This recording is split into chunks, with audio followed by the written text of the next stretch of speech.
Hi guys, welcome back to my channel. It's me Deepika official.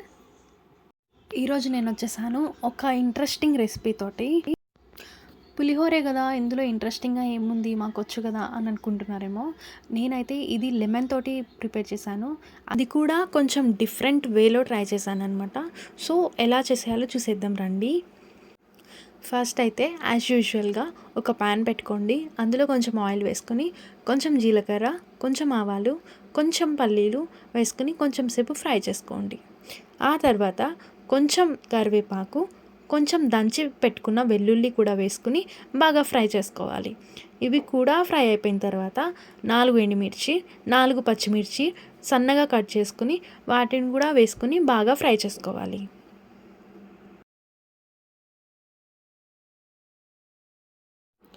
Next ఇందులోనే సన్నగా cut చేసుకుని పెట్టుకున్న ఆనియన్స్ కూడా వేసుకుని బాగా ఫ్రై చేసుకోవాలి. అందులోనే కొంచెం ఉప్పు, కొంచెం పసుపు కూడా వేసుకుని ఒక 2 మినిట్స్ పాటు బాగా బాగా ఫ్రై చేసుకోవాలి. నెక్స్ట్ దీంట్లో కావాల్సిన రైస్ అనేది ఆల్రెడీ కుక్ చేసుకుని పెట్టుకుంటాం కదా, ఆ రైస్ని పొడి పొడిగా ప్రిపేర్ చేసుకుని పక్కన పెట్టుకోవాలి.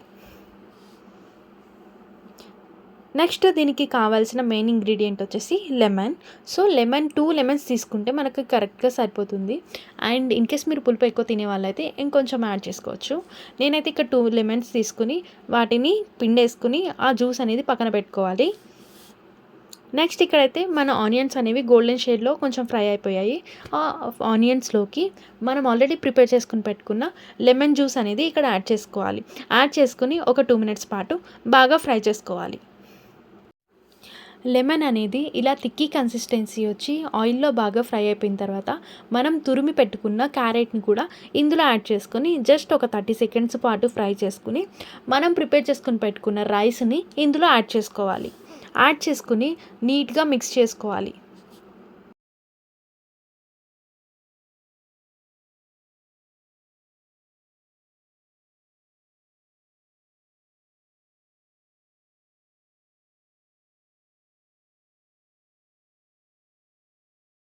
ఈ విధంగా కంప్లీట్గా మిక్స్ చేసుకుని ఒక 2 మినిట్స్ పాటు అలానే స్టవ్ మీద ఉంచుకుని ఆ తర్వాత స్టవ్ ఆఫ్ చేసుకొని మనం వేడివేడిగా సర్వ్ చేసుకుంటే మన లెమన్ రైస్ అనేది ప్రిపేర్ అయిపోతుంది.